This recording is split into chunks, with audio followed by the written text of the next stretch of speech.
ভয়ঙ্কর কিছু দাঁড়িয়ে আছে, আমাদের দেখে নিয়েছে। মানে সে এখন ওদের দরজার বাইরেই দাঁড়িয়ে আছে। এমন সময় দরজায় টোকা পড়ল। কাকিমা তো ভয় ছিটকে উঠল। এই ভূত চতুর্দশী ঘিরে আমরা অনেকেই অনেক ঘটনা শুনে থাকি বা অনেকেই নিজে অনুভবও করে থাকে। এই ঘটনা আমার সব শোনা ঘটনাগুলো থেকে অনেক বেশি মারাত্মক বলে মনে হয়েছে। Welcome the dark place. আজকের এই ভিডিওতে তোমাদের সবাইকে স্বাগত। ঘটনাটি পুরোটা শুনবে, ভালো লাগলে লাইক করবে ও কমেন্ট করে জানাবে। আর এরকম আরও সত্যি অলৌকিক বা ভৌতিক ঘটনা বা কোনো জায়গার অজানা কিছু ভয়াবহ ইতিহাস বা নানান আরবান লেজেন্ডসের ব্যাপারে শুনতে হলে সাবস্ক্রাইব করে আমার পাশে থাকবে। আগের ভিডিওতে আমি তোমাদের শুনিয়েছিলাম আমারই এক বন্ধুর মায়ের সাথে তারই মাসির বাড়িতে ঘটা এক অস্বাভাবিক অলৌকিক ঘটনা, যেটা অনেকেই ভৌতিক বলবে আবার অনেকেই অলৌকিক বলবে। ওদের বাড়িতে সেই জাগ্রত কালী মায়ের পুজোর জন্য আমার বন্ধুর মা গিয়েছিল 1 সপ্তাহ আগে থেকে। সেই কদিনেই তার সাথে এমন এক ঘটনা ঘটল যেটা সে সারা জীবন মনে রাখবে, এবং যতবার তার সেটা মনে পড়বে তার চোখের সামনে ভেসে উঠবে সেই মারাত্মক দৃশ্য আর গায়ে কাঁটা দিয়ে উঠবে। যারা এখনো আগের ভিডিওটা শোনোনি অবশ্যই শুনে নাও এই ভিডিওর ডেসক্রিপশনে দেওয়া লিঙ্কে গিয়ে। এমন ঘটনা তোমরা অনেকেই রিলেট করতে পারবে যাদের বাড়িতে জাগ্রত কালী মা আছে, পুজো হয়। আর আমি ওই ভিডিওতে বলেছিলাম যে ওই বাড়িতেই ভূত চতুর্দশীর রাতে ওর মায়ের সাথে হাড়হিম করা এক মারাত্মক ভৌতিক ঘটনা ঘটেছিল। সেই ঘটনাই আজ আমি তোমাদের সাথে শেয়ার করব। তবে খুব সাবধান, যাদের বাড়িতে প্রতিষ্ঠান করা কালীমা আছেন তাদের কিন্তু এই ঘটনাটা শুনলে বেশ ভয় লাগবে। আবার বলা যায় না, এই ধরনের ভৌতিক ঘটনার সাথে অনেকেই মিল পেলেও পেতে পারো। চলো তাহলে শুরু করা যাক। মাসির বাড়িতে বড় করে কালী পুজো হয়, অনেক লোকজন আসে, ভোগ খাওয়ানো হয়। তাই 1 সপ্তাহ আগে থেকেই অনেক আত্মীয়রা এসেছে হাতে হাতে সাহায্য করবার জন্য।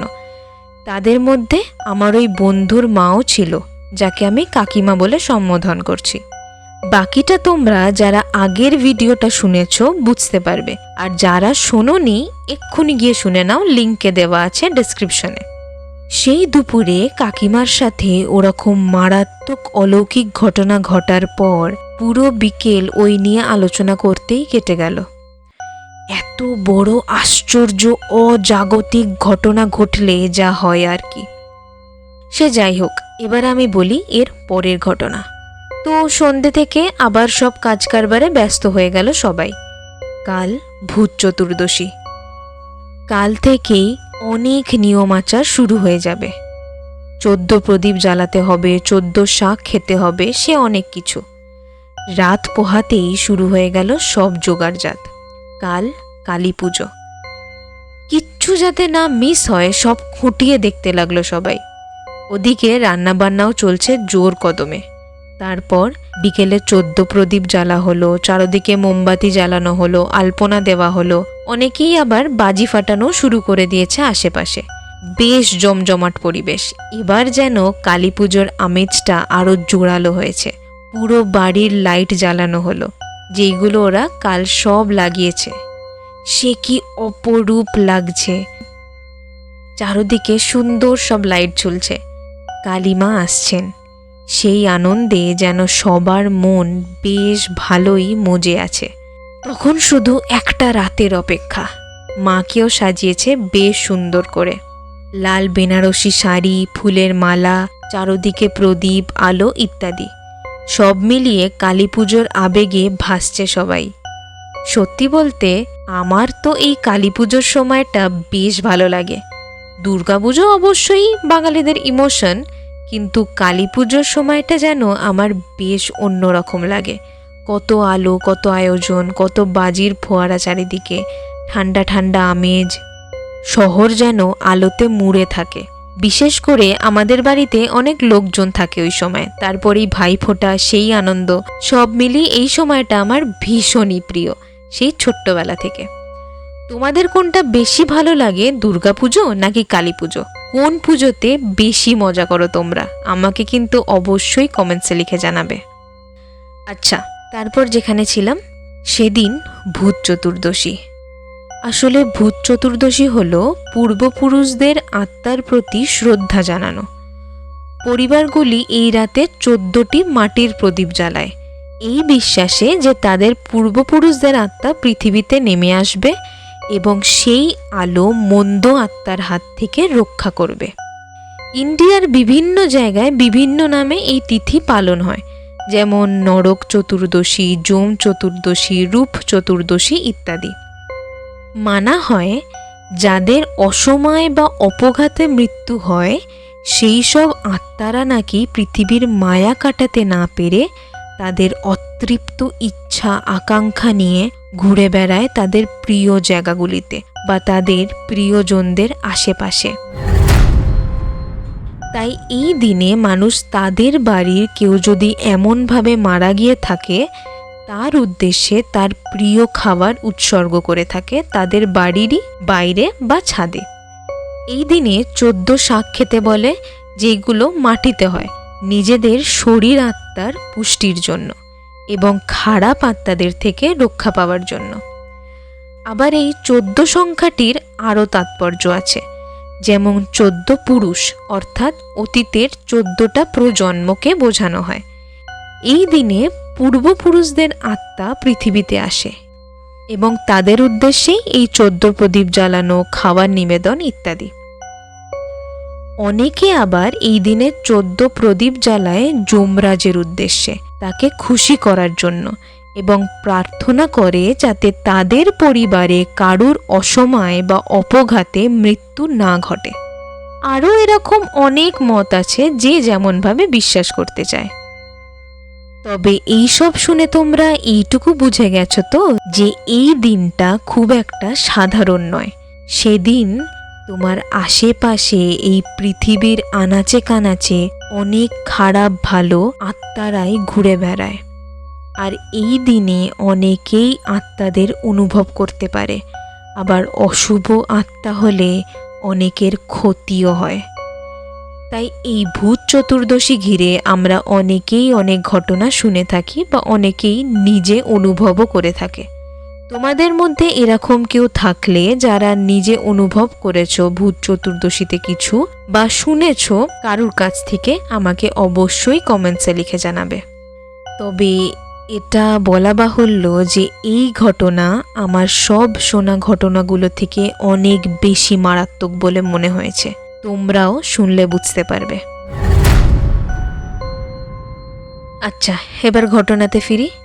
সারাদিন ওরা সবাই অনেক কাজ করেছে, বাড়ি সাজিয়েছে, মাকে সাজিয়েছে, বাজিও ফাটিয়েছে অল্প। সব মিলিয়ে বেশ কেটেছে দিনটা। এবার সকলে ভালোই ক্লান্ত হয়ে পড়েছে। তাই আর বেশি রাত না করে ওরা এবার সবাই মিলে খাওয়া দাওয়া সেরে যে যার মতো শুতে চলে গেল। আর হ্যাঁ, ওরাও কিন্তু ওদের পূর্বপুরুষের আত্মাদের উদ্দেশ্যে ওদের বাড়ির উঠোনেই, মানে বাড়ির বাইরেটা, অনেক খাবার নিবেদন করেছিল এবং প্রদীপ জ্বালিয়েছিল। আসলে কাল দুপুরে ওই ঘটনাটা ঘটার পর কাকিমা রাতে আর একা শুতে চায়নি, তাই মাসি আর কাকিমা একসাথে শুয়েছে একদম শেষের ঘরে। ঈশা আর শুভ একটা ঘরে, আর একজন যিনি মাসি এসেছিলেন সে তার মেয়ে পূর্বাকে নিয়ে শুয়েছে আর একটা ঘরে, আর মেশো শুয়েছে তার নিজের ঘরে। এক্ষেত্রে বলে রাখি, তোমরা যারা আগের ভিডিওটা শোনোনি এখনো, তাদের জন্য মনু মাসি হলো যাদের বাড়িতে কালী পুজো সেই মাসি, আর তার বর যাকে আমি মেশো বলছি, আর তাদের ছেলে হলো শুভ আর বৌমা ঈশা, এবং শুভরই আর এক মাসি পুতুল আর তার মেয়ে পূর্বা। রাত তখন 11টা হবে। সবাই সবার মতো ঘরে ঢুকে গেল ঘুমানোর জন্য। মনুমাসি আর কাকিমাও শুলো। দুজনেই বেশ ক্লান্ত। কিছুক্ষণ একটু গল্প করার পর দুজনের চোখ এক্কেবারে বুজে আসছিল, তাই আর না জেগে দুজনেই ঘুমিয়ে পড়ল। কাল আবার অনেক ভোরে উঠতে হবে। কাল তো আসল দিন। সকাল থেকেই অনেক লোকজন চলে আসবে, রান্না বান্না শুরু হয়ে যাবে। আমার বন্ধুটিও কাল সকালেই যাবে ওদের বাড়ি। রাত তখন কটা হবে সেটা ঠিক জানা নেই, তবে গভীর রাত, ওই মাঝরাতি ধরো 2:30-3টে হবে। কাকিমার হঠাৎই ঘুমটা ভেঙে গেল। কেমন যেন একটু অস্বস্তি হচ্ছিল কাকিমার, কেমন একটু ভয় ভয় লাগছিল, মানে অদ্ভুত একটা অনুভূতি হচ্ছিল। চারদিকে নিশুতি, চুপচাপ, শুধু ঝিঝিদের ডাক শোনা যাচ্ছে। আসলে নতুন জায়গায় খুব একটা গভীর ঘুম হতে চায় না, মাঝে মাঝেই ঘুম ভেঙে যায়, অস্বস্তি হয়। আবার যেখানে এমন এক অলৌকিক ঘটনা ঘটেছে সেখানে তো আরোই হবে এরকম। তারপর কাকিমা মাসির দিকে ঘুরে দেখলো মাসি এক্কেবারে গভীর ঘুমে আচ্ছন্ন। কাকিমা একটু উঠে বসলো খানিকক্ষণ, তারপর জল খাবে বলে পাশেই রাখা টেবিল থেকে বোতলটা নিতে গিয়ে দেখলো ফাঁকা, কোনো বোতলই নেই। সে মনে মনে ভাবলো বোতলটা খাবার ঘরেই ফেলে এসেছে হয়তো।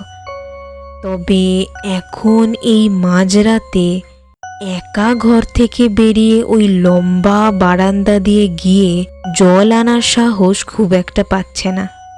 বারান্দাটা বেশ লম্বা, ডান দিকে একটানা কাচের লম্বা জানলা, যেখান থেকে বাইরের উঠোনটা পরিষ্কার দেখা যায়, আর বাঁদিকে ঘর। তাই সে ভাবল যে চেপে চুপে শুয়ে পড়বে, একেবারে সকালে উঠেই না হয় জলটা খাবে, এখন আর মাসিকে ডিস্টার্ব করে লাভ নেই। এই ভেবে কাকিমা আবার শুয়ে পড়ল।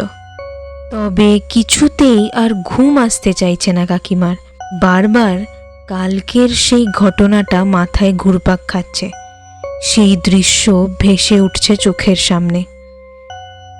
বেশ কিছুক্ষণ ছটফট করার পর আবার উঠে বসলো কাকিমা। সত্যি এবার জল না খেলে হচ্ছে না, গলা শুকনো লাগছে। এই ভেবে কাকিমা উঠে বসে টেবিলে রাখা তার চশমাটা পরে নামলো বিছানা থেকে। মনে তখন তোলপাড় চলছে, ভয়ের সাথে সাহসের দারুণ যুদ্ধ চলছে। মনকে শক্ত রাখার এক অপরিসীম চেষ্টা চালিয়ে যাচ্ছে কাকিমা। ঘরে একটা ছোট্ট বাল্ব জ্বলছিল, মোটামুটি ভালোই দেখা যাচ্ছিল, তাই আর টিউবলাইটটা জ্বালালো না, পাছে মাসির ঘুমে ব্যাঘাত ঘটে। তারপর দরজার সামনে গিয়ে একটা দীর্ঘশ্বাস ফেলে খটাস করে ছিটকিনিটা খুলল। তারপর আস্তে করে দরজাটা খুলল। সামনেই জানলা, মানে যেমন আগেই বললাম ঘরের উল্টো দিকেই একটানা লম্বা কাঁচের জানলা, যার বাইরেই উঠোন, তাই ঘর থেকে বেরোলেই আগে জানলার দিকেই চোখ পড়বে। বাইরেটা পুরো ঘুটঘুটে অন্ধকার, অমাবস্যার রাত। তবে বাড়ির বাইরে ঝোলানো টুনিলাইটগুলো জ্বলার ফলে বারান্দাতে আলো পড়েছে, আর বারান্দাতেও একটা ছোট্ট বাল্ব জ্বলছিল, সেটারই আলোতে মোটামুটি দেখা যাচ্ছে।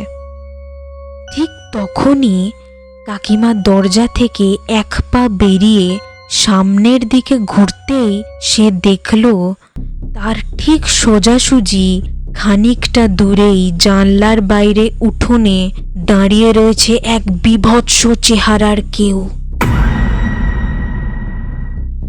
কালো কুচকুচে জীর্ণ যারা তার চেহারা, শিরদাঁড়া প্রায় ঝুঁকে গেছে সামনের দিকে, শরীরের তুলনায় মাথাটা অস্বাভাবিক বড়, এবং লাল ঘোলাটে চোখ যেন ঠেলে বেরিয়ে আসছে। দরজার আওয়াজ হতেই সেই ভয়ঙ্কর বিশাল মাথাটা ঘোরালো কাকিমার দিকে,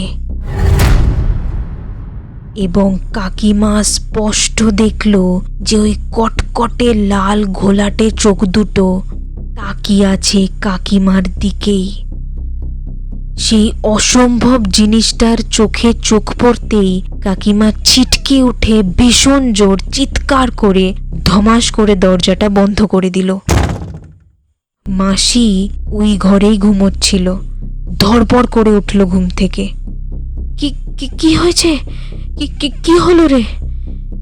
সে দেখল কাকিমা থরথর করে কাঁপছে দরজার কোনায় বসে। সে কাঁপুনি অস্বাভাবিক। কিছু দেখে ভীষণ ভয় পেলে যেমন হয়, আর দরদর করে ঘামছে সে। দেখেই মনে হচ্ছে এক্ষুনি অজ্ঞান হয়ে যাবে।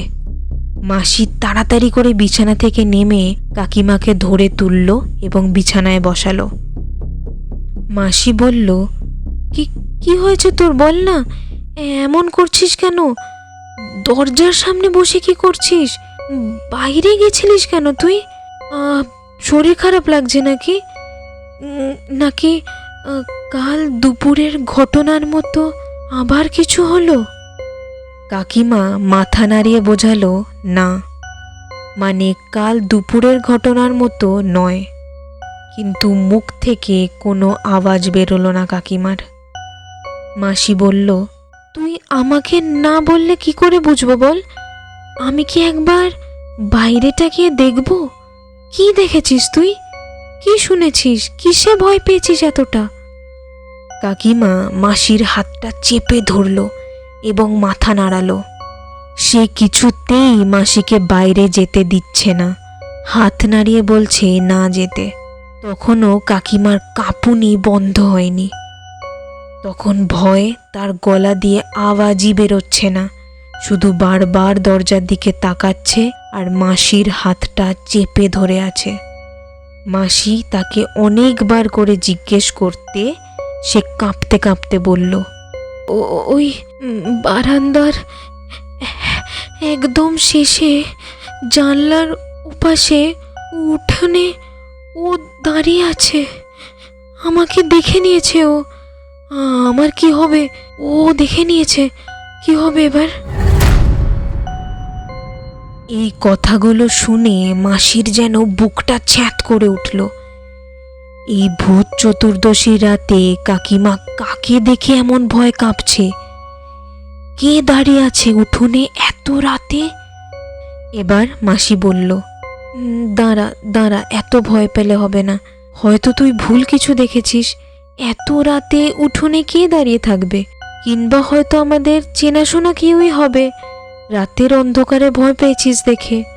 কাকিমা তখনও মাসির হাতটা চেপে ধরে আছে। সে বলছে, না না মনু, যাস না। সেই বিভৎস জিনিসটা বাইরেই আছে এখনো। ভয়ানক চেহারা তার, মানুষ নয়। ও ও মানুষ হতে পারে না। আমি এবার অজ্ঞান হয়ে যাব। এবার আমার খুব ভয় করছে। আমি ওরকম কিছু স্বপ্নেও ভাবতে পারি না। কি চেহারা! ও আমাকে দেখে নিয়েছে। দরজার ছিটকিনিটা ভালো করে চেপে আটকে দে। ও যদি ভিতরে ঢুকে আসে, না না, দরজা খুললেই বিপদ। মাসির ভিতর ভিতর যে ঠিক কতটা ভয় লাগছে সেটা কাকিমাকে বুঝতে দিচ্ছে না সে। তার বুকের ভিতর তোলপাড় চলছে, হাত পা সব ঠান্ডা হয়ে যাচ্ছে। একবার ভাবছে শুভকে বা মেশোকে ফোন করবে, আবার ভাবছে যদি কিছুই না হয় তাহলে শুধু শুধু ওদের ঘুম ভাঙাবে। এসব ভাবতে ভাবতে কিছুক্ষণ পর মাসি বলল, দেখ, কালিমা আছেন, কিচ্ছু হবে না। কোনো কিছু আমাদের বাড়িতে প্রবেশ করতেই পারবে না। কাল মায়ের পুজো, মাই আমাদের রক্ষা করবে। কাকিমা তখনও যেন ভয়ে কাবু হয়ে জড়সড় হয়ে বসে আছে বিছানায়। তখনও সে কিছুতেই রাজি হচ্ছে না দরজা খুলতে। তারপর মাসি অনেক সাহস করে কালিমায়ের নাম করতে করতে আস্তে আস্তে দরজার ছিটকিনিটা খুলল। কাকিমা তখন চোখ বন্ধ করে বসে আছে ভয়ে।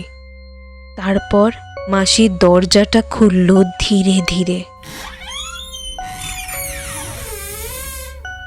দরজাটা খুলতেই মাসি কিছু একটা দেখে সাথে সাথে ধমাস করে দরজাটা বন্ধ করে দিয়ে সেটাকে চেপে ধরে বড় বড় চোখে কাকিমার দিকে তাকিয়ে দাঁড়িয়ে রইল। জোরে জোরে শ্বাস নিচ্ছে, যেন খুবই হাঁফাচ্ছে কিছু একটা দেখে ভয়েতে। কাকিমার বুঝতে বাকি ছিল না যে ওই ভয়ঙ্কর দেখতে চেহারাটাকেই মাসি দেখতে পেয়েছে। তার মানে সে এখনো বাইরেই আছে। তবে একটা জিনিস খটকা লাগলো কাকিমার, কারণ ওই বীভৎস জিনিসটা তো বারান্দার একদম শেষ প্রান্তে ছিল, জানলার ওপারে। ঘর থেকে এক পা না বেরোলে দেখা যাবেই না। তবে মাসি দরজা খুলতেই কেন অমন ভয় পেল? সামনাসামনি কিছু একটা দেখেই বন্ধ করে দিল। তার মানে কি সেই ভয়ঙ্কর জিনিসটা এখন সেইখান থেকে তাদের দরজার সামনে চলে এসেছে? মানে সে এখন ওদের দরজার বাইরেই দাঁড়িয়ে আছে? কাকিমা এটা ভাবতেই যেন কাকিমার গায়ে কাঁটা দিতে লাগলো, গলা শুকিয়ে এলো। মাসি ওই দরজাটাকেই চেপে ধরে দাঁড়িয়ে একটাই কথা বলল, ও এখানেই আছে, দরজার বাইরেই দাঁড়িয়ে। ব্যাস, তারপর পুরো এক অস্বস্তিকর নিস্তব্ধতা গ্রাস করলো ঘরটাকে। দুজনেই চুপচাপ দাঁড়িয়ে রইল ঘরের ভিতর। দুজনের মনেই তখন হাজারো প্রশ্ন, হাজারো চিন্তা কুরে কুরে খাচ্ছে। কি সেই ভয়ঙ্কর জিনিসটা? ওরম বীভৎস চেহারা, ওরম জ্বলন্ত লাল দুটো চোখ, কোনো ক্ষতি করবে না তো? এখন তো দরজার সামনে দাঁড়িয়ে সে, ওদের বাইরে বেরোনোর অপেক্ষা করছে না তো? যদি সত্যি এবার বাড়ির ভিতর ঢুকে আসে? মনে মনে তখন দুজনেই কালী মায়ের নাম করে যাচ্ছে একটানা। এইভাবে প্রায় 20-25 মিনিট চুপ থাকার পর আর থাকতে না পেরে মাসি টেবিলের দিকে এগিয়ে গিয়ে মোবাইলটা নিয়ে মিশোকে কল করলো। স্বাভাবিকভাবে রাতে তখন সবাই ঘুমিয়ে কাদা। 2-3 বার কল করার পর মিশো ফোন ধরল। হ্যালো, এত রাতে কি হয়েছে? কারোর শরীর খারাপ হলো নাকি? মাসি কাঁপা কাঁপা গলায় বলল, আমাদের দরজার বাইরে কেউ দাঁড়িয়ে আছে। না না, চোর না, ও মানুষই নয়, ভয়ঙ্কর কিছু দাঁড়িয়ে আছে, আমাদের দেখে নিয়েছে, খুব ভয় করছে। যদি কিছু বিপদ ঘটে, যদি ও বাড়ির ভেতর ঢুকে আসে। কি ওইটা? ওরম বীভৎস আকার। তো তুমি তাড়াতাড়ি এসো, তাড়াতাড়ি আমাদের ঘরে এসো। কিন্তু খুব সাবধান, ও কিন্তু বাইরেই আছে এখনো, যখন তখন ঢুকে পড়তে পারে। শুভকেও ডেকে আনো, তোমরা এসে দরজা ধাক্কা দিলে তবেই দরজা খুলবো আমরা, তাড়াতাড়ি এসো তোমরা। এই বলেই ফোন রেখে দিল মাসি। মেশো খুবই অবাক হয়ে হকচকিয়ে গেল। এত রাতে এসব শুনে কার না অদ্ভুত লাগবে।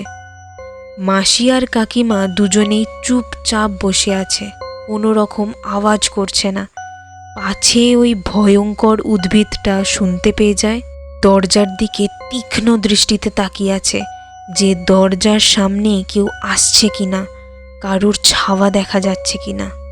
কিছুক্ষণ পর ওরা দেখলো দরজার নিচ দিয়ে কারোর ছাওয়া দেখা যাচ্ছে, কেউ যেন নড়ছে, কেউ তো এসেছে দরজার বাইরে। দেখে তো ওদের বুক ডিপ ডিপ করছে। তাহলে কি এবার সত্যি ওই মারাত্মক দেখতে জিনিসটা দরজার একেবারে সামনে এসে গেছে? আর মেশো, শুভ ওরাও তো বাইরে দিয়ে আসবে, ওদের কোনো রকম ক্ষতি করবে না তো?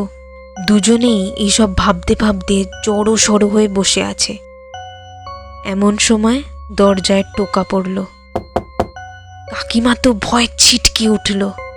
মাসি কাঁপতে কাঁপতে জিজ্ঞেস করলো, কে কে কে বাইরে? শুভ নাকি? ওদিক থেকে একটা পরিচিত গলায় আওয়াজ এলো, আরে আমরা, খোলো। উফ, এই গলাটা শুনে ওরা দুজনেই যেন প্রাণ ফিরে পেল, স্বস্তির নিঃশ্বাস নিল। মাসি দৌড়ে গিয়ে দরজাটা খুলেই ওদের বলল, তাড়াতাড়ি ভিতরে আয়, তাড়াতাড়ি ঘরে ঢোকো, তোমরা দরজা বন্ধ করে দি। ও বাইরেই আছে, কোথাও ঘাপটি মেরে লুকিয়ে আছে, এখন বাইরে থাকা একদমই সুরক্ষিত নয়। এই বলে ওদেরকে ঘরে ঢুকিয়েই দরজাটা লাগিয়ে দিল। শুভ, ঈশা আর মেশো তিনজনেই এসেছে। আর একজন যিনি মাসি ছিলেন, পুতুল মাসি আর তার মেয়ে, ওদেরকে আর ডাকেনি। তারপর মাসি পুরো ঘটনাটা বলল এক নিঃশ্বাসে, যা যা ঘটেছে। আর কাকিমাও বলল সে যা দেখেছিল। প্রথমে ওরা বিশ্বাস করতে চাইছিল না, কিন্তু মাসি আর কাকিমা এতটাই নিশ্চিত হয়ে বলছে, আর দুজনে যেমন বর্ণনা দিচ্ছে ওই ভয়ঙ্কর উদ্ভিদটার, সেটা হুবহু মিলে যাচ্ছে একে অপরের সাথে। কিন্তু একে অপরকে ওরা একবারও বলেনি এতক্ষণে যে আসলে কি ছিল বাইরে, কেমন দেখতে ছিল ইত্যাদি। তাহলে দুজনের বর্ণনাতেই এতটা মিল কেন? দুজনেই কি তাহলে সত্যি সেই ভয়ঙ্কর জিনিসটা দেখেছে? তার থেকেও বড় কথা, কাকিমা ওকে দেখেছিল বারান্দার একদম শেষ প্রান্তে, আর মাসি দেখেছে এক্কেবারে ওদের ঘরের দরজার সোজাসুজি। তাহলে কি করে এটা মনের ভুল বা অন্য কিছু হতে পারে? নিশ্চয়ই কিছু তো ছিল। যাই হোক, সেই রাত তো ওদের ঘরে এইসব নিয়ে আলোচনা করতেই কেটে গেল। ভোরের আলো ফুটতেই ওরা সবাই মিলে বেরোলো এবং ভালো করে বাড়ির চারপাশটা দেখলো কোথাও কিছু আছে কিনা। তবে হঠাৎই একটা সাংঘাতিক আশ্চর্য ব্যাপার কাকিমার চোখে পড়তেই সে চমকে উঠল। ওই মনু, শুভ, এদিকে আয়, তাড়াতাড়ি একবার দেখবি আয়। কাকিমার ডাকে ওরা সকলেই তাড়াতাড়ি করে বাড়ির উঠোনের দিকে গেল, যেখানে কাকিমা দাঁড়িয়েছিল।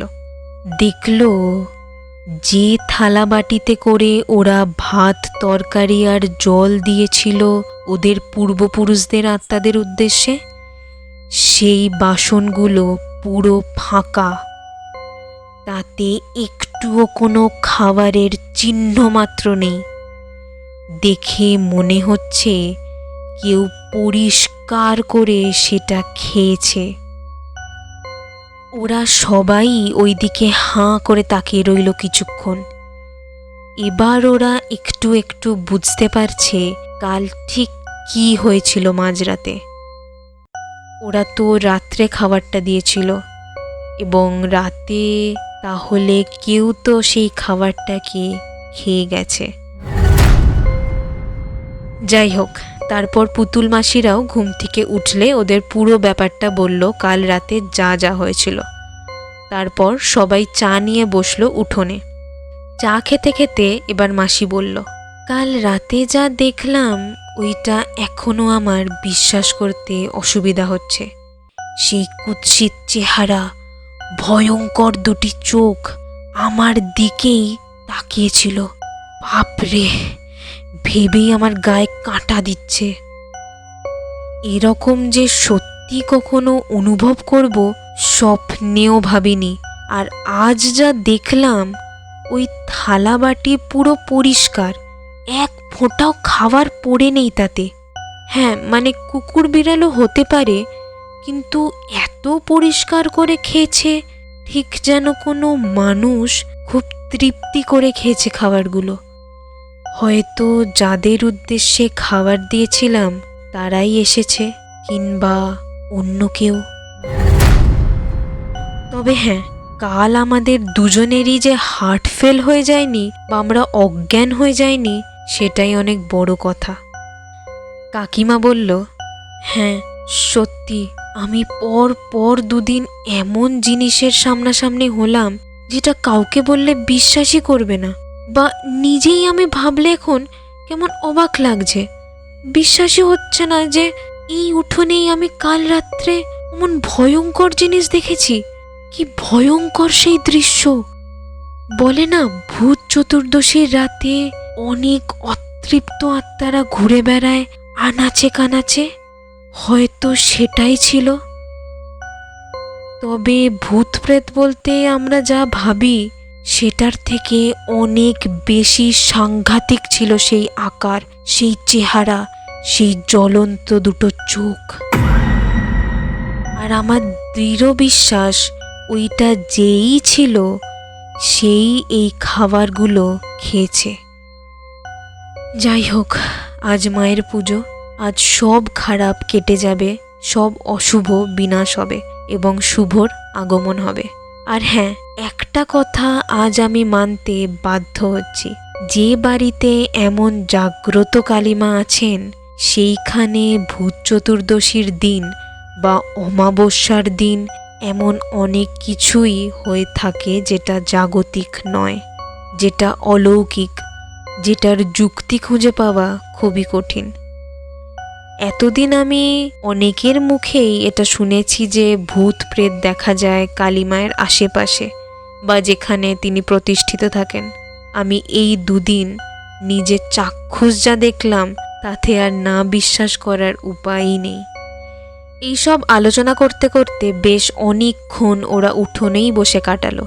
তারপর তো আস্তে আস্তে লোকজন আসতে শুরু করলো, মায়ের পুজোর সব আয়োজনে ব্যস্ত হয়ে পড়ল সবাই।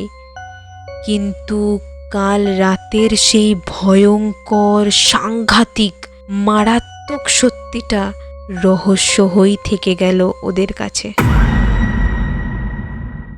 আজও জানা যায়নি ওই ভয়াবহ জন্তু বা উদ্ভিদ বা ভূত প্রেত পিশাচ কি ছিল ওইটা, কেন এসেছিল সে ওখানে, আর ওই থালা বাটিতে দেওয়া খাবার আর জলই বা কে অমন পরিষ্কার করে খেয়ে গেল রাত্রেবেলা। এরকম কত কিছুই আমাদের অজানা রয়ে যায়, কত কিছুই ঘটে থাকে যার কোনো ব্যাখ্যা হয় না বা প্রমাণ থাকে না। এই ছিল আমার বন্ধুর মায়ের সাথে ঘটা দুটো সাংঘাতিক ঘটনা। বন্ধুটি নিজেই বলে যে যতবার তার মা এই ঘটনাগুলো বলে কাউকে, ততবারই তার গায়ে কাঁটা দেয়, ভয়ে বুক শুকিয়ে আসে, আর চোখের সামনে আজও ভাসে সেই ভয়াবহ কদাকার চেহারাটা। তোমাদের কারোর সাথে যদি ভূত চতুর্দশীর দিন এরকম কোনো অলৌকিক বা ভৌতিক ঘটনা ঘটে থাকে, আমাকে অবশ্যই কমেন্টসে লিখে জানাবে। আর আমার আরও এরকম অনেক ঘটনা জানা আছে, সব বলবো তোমাদের। আমি এই চ্যানেলটি খুলেছিলাম ভূত চতুর্দশীর দিনেই, এবং এই ভূত চতুর্দশী নিয়ে অনেক ঘটনাই আমি এর আগে আমার চ্যানেলে শুনিয়েছি। তোমরা না শুনে থাকলে এক্ষুনি গিয়ে শুনে নাও। আজ এই অবধি, দেখা হবে পরের ভিডিওতে। ডার্ক প্লেসে।